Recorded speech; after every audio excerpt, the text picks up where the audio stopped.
സാഗരമധ്യത്തിൽ പെട്ടു ഞാൻ ഉഴലുമ്പോൾ നൗകയുമായി നാഥ വന്നിടണേ, ഒരു കര നീ എത്തിച്ചിടണമേ. യേശുവേ യേശുവേ യേശുവേ യേശുവേ. നിത്യസ്തുതിക്കേറ്റവും യോഗ്യമായ പരിശുദ്ധ പരമ ദിവ്യകാരുണ്യത്തിന് നിത്യസ്തുതിക്കേറ്റവും യോഗ്യമായ പരിശുദ്ധ പരമ ദിവ്യകാരുണ്യത്തിന് നിത്യസ്തുതിക്കേറ്റവും യോഗ്യമായ പരിശുദ്ധ പരമ ദിവ്യകാരുണ്യത്തിന് സ്നേഹമുള്ളവരെ, നാം കൃപയുടെ സമയത്തിലേക്ക് പ്രവേശിക്കുകയാണ്. പിതാവായ ദൈവം തൻ്റെ പുത്രനിലൂടെ നമുക്കായി വെളിപ്പെടുത്തിയ വലിയ കരുണയെക്കുറിച്ച് നാം ഓരോരുത്തരും ഈ തിരുമണിക്കൂറിൽ അനുസ്മരിക്കുമ്പോൾ കർത്താവിൻ്റെ കരുണ ലഭിക്കേണ്ട മേഖലകളെ നമുക്ക് കർത്താവിൻ്റെ കരങ്ങളിലേക്ക് നമുക്ക് സമർപ്പിക്കാം. കർത്താവ് ഏതെല്ലാം മേഖലയിലേക്കാണ് കടന്നു വരേണ്ടത്? നമ്മുടെ ജീവിതത്തിൽ നമ്മൾ വേദന അനുഭവിക്കുന്ന ഒത്തിരിയേറെ മേഖലകളുണ്ടാകാം. നമ്മുടെ മനസ്സിനെ വേദനിപ്പിക്കുന്ന ഒത്തിരിയേറെ കാര്യങ്ങൾ ഒരുപക്ഷെ നമ്മുടെ ഓരോരുത്തരെയും കുടുംബങ്ങളിൽ അരങ്ങേറുന്നുണ്ടാകാം. അതെല്ലാം ഈ നിമിഷം കർത്താവിൻ്റെ വലിയ കരുണയ്ക്കായിട്ട് നമുക്ക് സമർപ്പിക്കാം. നമ്മളെ ഓരോരുത്തരെയും ചേർത്ത് പിടിക്കുന്ന, നമ്മളെ ഓരോരുത്തരെയും കരുതുന്ന ആ ദൈവം ഇതാ നമ്മുടെ മുമ്പിൽ ഒരു ദിവ്യകാരുണ്യമായിട്ട് കടന്നു വന്നിരിക്കുന്നു. ഈ ദിവ്യകാരുണ്യത്തിൽ കർത്താവ് ചേർത്ത് വെച്ചിരിക്കുന്നത് തൻ്റെ സ്നേഹം തന്നെയാണ്.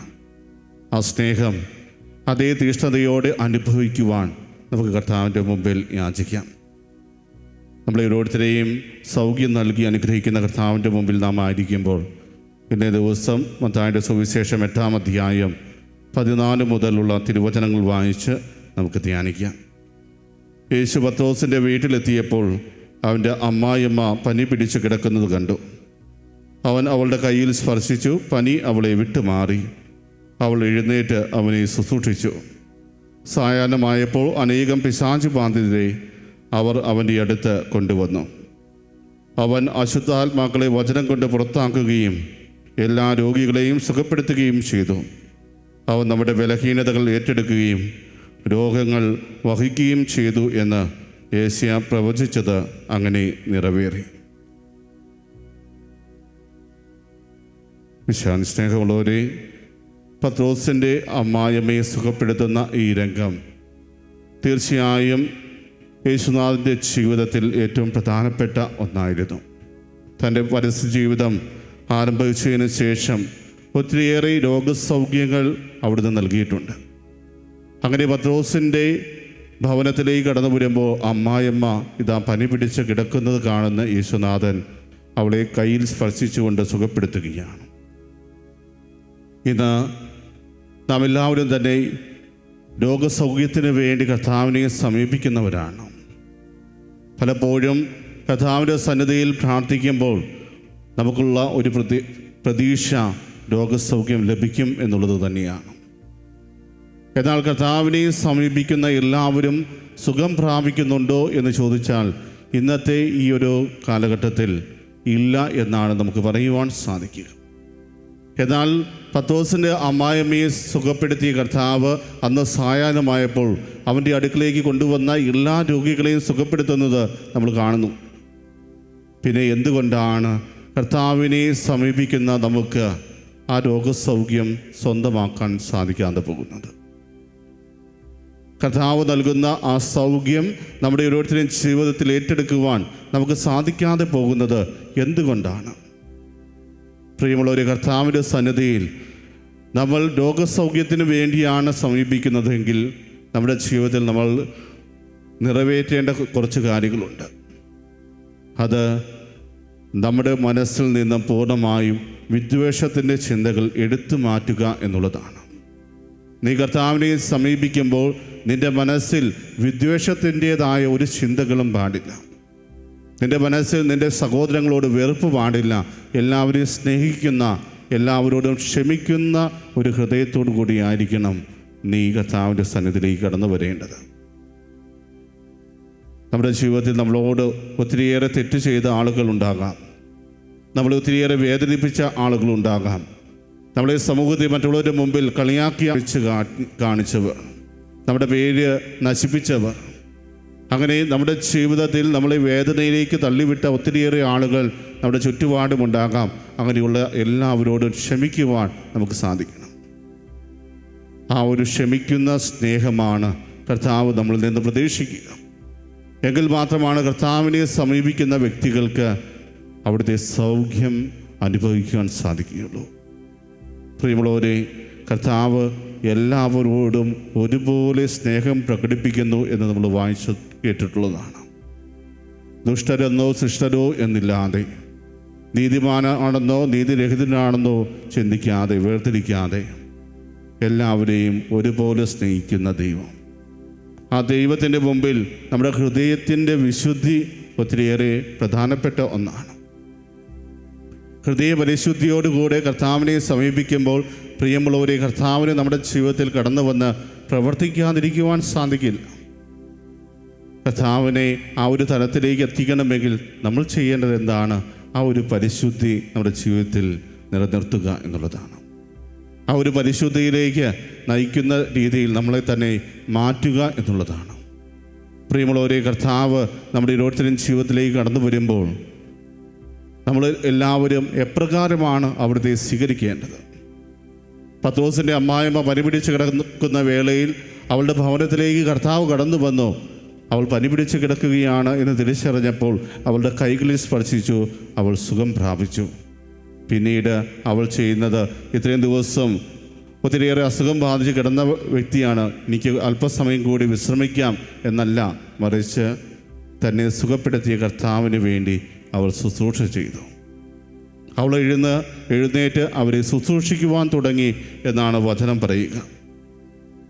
പ്രിയമുള്ളവരെ, പിന്നീട് അവളുടെ ആ ഭവനം കർത്താവിനെ സന്ദർശിക്കുവാനുള്ള ഒരു ഇടമായിട്ട് മാറുകയാണ്. കർത്താവ് തന്നിൽ പ്രവർത്തിച്ച ആ അത്ഭുതം മറ്റുള്ളവർക്ക് ലഭിക്കണം എന്ന ആഗ്രഹത്തോടെ തൻ്റെ വീടിൻ്റെ വാതിലുകൾ മറ്റുള്ളവർക്ക് വേണ്ടി തുറന്നിടുന്ന ഒരു അമ്മായിയമ്മയാണ് നമ്മളിവിടെ കാണുക. പലപ്പോഴും നമ്മുടെ ജീവിതത്തിൽ നിറവേറ്റുവാൻ സാധിക്കാതെ പോകുന്ന ഒരു കാര്യം കൂടിയാണിത്. എനിക്ക് കർത്താവിൻ്റെ കയ്യിൽ നിന്നും ഒരു അനുഗ്രഹം ലഭിച്ചു, അത് അവിടെ കൊണ്ട് തീരണം, മറ്റുള്ളവരിലേക്ക് പോകാൻ പാടില്ല എന്ന് ചിന്തിക്കുന്ന ആളുകൾ.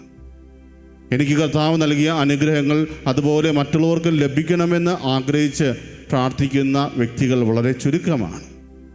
പ്രിയമുള്ളവരെ, ആ ഒരു ഗണത്തിൽ എണ്ണപ്പെടേണ്ടവരല്ല നമ്മൾ ഓരോരുത്തരും. കർത്താവിൻ്റെ കരുണ സ്വീകരിക്കുന്ന നാം ഓരോരുത്തരും നമ്മളെപ്പോഴും ആഗ്രഹിക്കേണ്ടത് എന്താണ്? കർത്താവിൻ്റെ കരുണ മറ്റുള്ളവരിലേക്കും ഇതുപോലെ വർഷിക്കപ്പെടണമെന്നാണ്. കർത്താവ് എന്നെ സുഖപ്പെടുത്തിയെങ്കിൽ ഇതുപോലെ രോഗാവസ്ഥയിലൂടെ കടന്നു പോകുന്ന ഒത്തിരിയേറെ ആളുകൾ എൻ്റെ ചുറ്റുപാടുമുണ്ട് എന്ന് തിരിച്ചറിഞ്ഞുകൊണ്ട് അവരുടെ ജീവിതത്തിലും കർത്താവ് പ്രവർത്തിക്കുവാൻ വേണ്ടി നമ്മളെക്കൊണ്ടാവുന്നത് ചെയ്തു. ഇവിടെ കർത്താവിൻ്റെ സൗഖ്യം ഏറ്റുവാങ്ങിയപ്പോൾ അവൾ എഴുന്നേറ്റ് അവനെ ശുശ്രൂഷിക്കുകയും പിന്നീട് തൻ്റെ ഭവനം മറ്റുള്ളവർക്ക് കടന്നു വരുവാനും കർത്താവിൻ്റെ അനുഗ്രഹം പ്രാപിക്കുവാനും വേണ്ടി തുറന്നു കൊടുക്കുകയും ചെയ്യുന്ന ഒരവസ്ഥയിലേക്ക് പ്രിയമുള്ളവരെ നമ്മളും മാറണം. നമ്മുടെ ജീവിതത്തിൽ ആ ഒരു പോരായ്മ പലപ്പോഴും നമ്മൾ അനുഭവിക്കാറുണ്ട്. നമ്മൾ കർത്താവിനെ ചേർത്ത് പിടിക്കേണ്ടവരാണ്. കർത്താവിനെ ചേർത്ത് പിടിച്ചുകൊണ്ട് കർത്താവിനോട് പറയണം, കർത്താവേ, നീ എന്നെ അനുഗ്രഹിക്കാതെ പോകരുത്. മഗ്ദലേന മറിയം കർത്താവിനെ കാണുന്ന വേളയിൽ കർത്താവ് പറയുന്ന ഒരു കാര്യമുണ്ട്, നീ എന്നെ പിടിച്ചു നിർത്തരുത്, ഞാൻ സ്വർഗത്തിലേക്ക് ആരോഹണം ഇനിയും ചെയ്തിട്ടില്ല, എന്നെ ഈ ഭൂമിയിൽ പിടിച്ചു നിർത്തരുത് എന്ന് മഗ്ദലേന മറിയത്തോട് കർത്താവ് പറയുന്നുണ്ടെങ്കിൽ അവളുടെ ആ സ്നേഹം എത്ര വലുതായിരുന്നു എന്ന് തിരിച്ചറിയുക. അവൾ കർത്താവിനെ ഒത്തിരിയേറെ സ്നേഹിച്ചിരുന്നു. അതുകൊണ്ട് തന്നെയാണ് കർത്താവിനെ അടക്കിയിരുന്ന ആ സ്ഥലത്തേക്ക് അതിരാവിലെ ആരുടെയും കൂട്ടില്ലാതെ അവൾ പോകുന്നത്. അവിടെ താൻ സ്നേഹിച്ചിരുന്ന കർത്താവിൻ്റെ മൃതശരീരമില്ല എന്ന് തിരിച്ചറിഞ്ഞപ്പോൾ ഒത്തിരിയേറെ വിഷമത്തോടെ അവിടെ ഉണ്ടായിരുന്ന ആളുകളോട്, എവിടെയാണ് എൻ്റെ കർത്താവിൻ്റെ ശരീരമെന്ന് അന്വേഷിക്കുന്ന മഗ്ദലേന മറിയം. പിന്നീട് കർത്താവ് അവൾക്ക് പ്രത്യക്ഷപ്പെടുന്ന വേളയിൽ അതൊരു തോട്ടക്കാരനാണ് എന്ന് കരുതിക്കൊണ്ട്, നിങ്ങളാണോ എൻ്റെ കർത്താവിനെ എടുത്തു കൊണ്ടുപോയത്, എവിടെയാണ് നിങ്ങൾ കൊണ്ടുവച്ചിരിക്കുന്നത് എന്ന് പറയുക, ഞാൻ പോയി അവനെ എടുത്തുകൊള്ളാം. പ്രിയമുള്ളവരെ, അതാണ് കർത്താവിനോടുള്ള സ്നേഹം എന്ന് പറയുന്നത്. നമ്മുടെ ജീവിതത്തിലും ഇതേ രീതിയിൽ, ഇതേ തീഷ്ണതയിൽ നമുക്ക് കർത്താവിനെ സ്നേഹിക്കുവാൻ സാധിക്കണം. കർത്താവിനെ സ്നേഹിക്കുന്ന ഓരോ വ്യക്തികളും ഇതുപോലെ നമ്മുടെ ഓരോരുത്തരെയും ഹൃദയത്തെ പൂർണ്ണമായും കർത്താവിന് സമർപ്പിക്കണം. നമ്മുടെ ജീവിതത്തിൽ കർത്താവിനായിരിക്കണം ഒന്നാം സ്ഥാനം കൊടുക്കേണ്ടത്. ആ കർത്താവിനെ മാറ്റി നിർത്തിക്കൊണ്ട് എൻ്റെ ജീവിതത്തിൽ എനിക്ക് ഒന്നും നേടാനില്ല എന്ന തിരിച്ചറിവിലേക്ക് നാം ഓരോരുത്തരും കടന്നു വരണം. പ്രിയമുള്ളവരെ, കർത്താവ് നമ്മളിൽ നിന്നും ആവശ്യപ്പെടുന്നതും അതുതന്നെയാണ്. നിൻ്റെ ജീവിതത്തിൽ നീ കർത്താവിനെ ചേർത്ത് പിടിക്കാൻ ആഗ്രഹിക്കുന്നുണ്ടെങ്കിൽ കർത്താവിനെ പൂർണ്ണമായും സ്നേഹിക്കുക. മറ്റെന്തിനേക്കാളും അധികമായി നിൻ്റെ ജീവിതത്തിൽ എല്ലാം നിൻ്റെ ദൈവമാണ് എന്ന ബോധ്യത്തിൽ കർത്താവിനെ സ്നേഹിക്കുക. അങ്ങനെയെങ്കിൽ തീർച്ചയായും കർത്താവ് നമ്മുടെ ജീവിതത്തിലേക്ക് അനുദിനം കടന്നു വരികയും നമ്മളെ ഒരിക്കലും കർത്താവിൽ നിന്ന് അകന്നു പോകാൻ അനുവദിക്കാതിരിക്കുകയും നമ്മളെ ചേർത്ത് പിടിച്ചുകൊണ്ട് നേരായ വഴിയിലൂടെ ചരിക്കുവാൻ നമ്മളെ പഠിപ്പിക്കുകയും ചെയ്യും. പ്രിയമുള്ളവരെ, കർത്താവ് നമ്മളെ സ്നേഹിക്കുന്നുണ്ടെങ്കിൽ നമ്മൾ പോലും ആവശ്യപ്പെടാതെ നമ്മുടെ ഭവനങ്ങളിലേക്ക് കടന്നു വരികയും നമ്മുടെ ശാരീരികവും മാനസികവുമായ എല്ലാ രോഗാവസ്ഥകളെയും അവിടുന്ന് ഏറ്റെടുക്കുകയും ചെയ്യും. പത്രോസിൻ്റെ ഭവനത്തിലേക്ക് കടന്നു വന്ന ആ നല്ലവനായ ദൈവം പത്രോസിൻ്റെ അമ്മായിമ്മ പരിപിടിച്ച് കിടക്കുകയാണ് എന്ന് കേട്ടപ്പോൾ തന്നെ അവളുടെ അടുക്കിലേക്ക് പോവുകയും അവളെ കൈപിടിച്ചുയർത്തുകയും ചെയ്തു. നമ്മുടെ ജീവിതത്തിലും പല വിധത്തിലുള്ള രോഗാവസ്ഥകളിലൂടെ കടന്നു പോകുന്നവരാണ് നാം ഓരോരുത്തരും. വിശ്വാസത്തോടെ സ്നേഹത്തോടെ കർത്താവിനെ കാത്തിരുന്നാൽ തീർച്ചയായും കർത്താവ് നമ്മുടെ ഭവനത്തിലേക്ക് കടന്നു വരികയും നമ്മളെ ഓരോരുത്തരെയും കൈപിടിച്ചുയർത്തുകയും ചെയ്യും. ആ ഒരു വിശ്വാസത്തോടെ ഈ തിരുമണിക്കൂറിൽ നമുക്ക് ഓരോരുത്തർക്കുമായിരിക്കാം. ഒരിക്കൽ കൂടി നമ്മുടെ വ്യക്തിപരമായ നിയോഗങ്ങൾ കർത്താവിൻ്റെ വലിയ കരുണ നമ്മുടെ ഓരോരുത്തരുടെയും ജീവിതത്തിലേക്ക് വർഷിക്കപ്പെടുന്നതിന് വേണ്ടി നമുക്ക് സമർപ്പിച്ച് പ്രാർത്ഥിക്കാം. നമ്മളോട് പ്രാർത്ഥനാ സഹായം അഭ്യർത്ഥിച്ചിട്ടുള്ള ഒത്തിരിയേറെ വ്യക്തികളുണ്ട്. ഈ ദിവസങ്ങളിൽ പരീക്ഷാ ഫലം അറിയുവാൻ വേണ്ടി കാത്തിരിക്കുന്ന ഒത്തിരിയേറെ മക്കൾ നമ്മുടെ ചുറ്റുപാടുമുണ്ട്. കർത്താവേ, ഒരു ഉന്നത വിജയം നൽകി അനുഗ്രഹിക്കണമേ എന്ന് പ്രാർത്ഥിച്ചുകൊണ്ട് നോമ്പ് നോക്കുന്ന ഒത്തിരിയേറെ വിദ്യാർത്ഥികൾ നമ്മുടെ ചുറ്റുപാടുമുണ്ട്. തങ്ങളുടെ മക്കൾക്ക് നല്ലൊരു റിസൾട്ട് നൽകി അനുഗ്രഹിക്കണമേ എന്ന് പ്രാർത്ഥിച്ചുകൊണ്ട് കരഞ്ഞ് കർത്താവിൻ്റെ സന്നിധിയിലായിരിക്കുന്ന ഒത്തിരിയേറെ മാതാപിതാക്കൾ നമ്മുടെ ചുറ്റുപാടുമുണ്ട്. നമ്മളെ ഓരോരുത്തരെയും അനുഗ്രഹിച്ച നല്ലവനായ തമ്പുരാന് നമുക്ക് പ്രത്യേകം നന്ദി അർപ്പിക്കാം.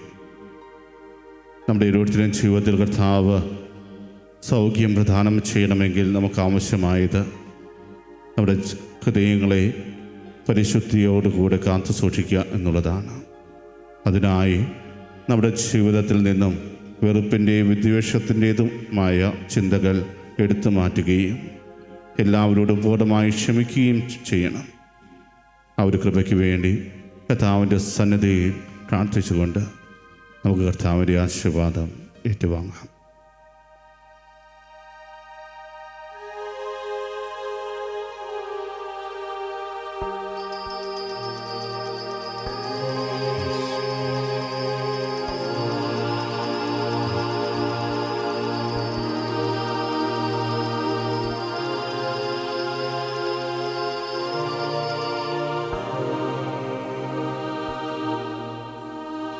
പരിശുദ്ധ പരമമാ ദിവ്യകാരുണ്യമേ, എന്നുമെന്നും അങ്ങേക്കാരാധന. പരിശുദ്ധ പരമമാ ദിവ്യകാരുണ്യമേ, എന്നുമെന്നും അങ്ങേക്കാരാധന. പരിശുദ്ധ പരമമാ ദിവ്യകാരുണ്യമേ, എന്നുമെന്നും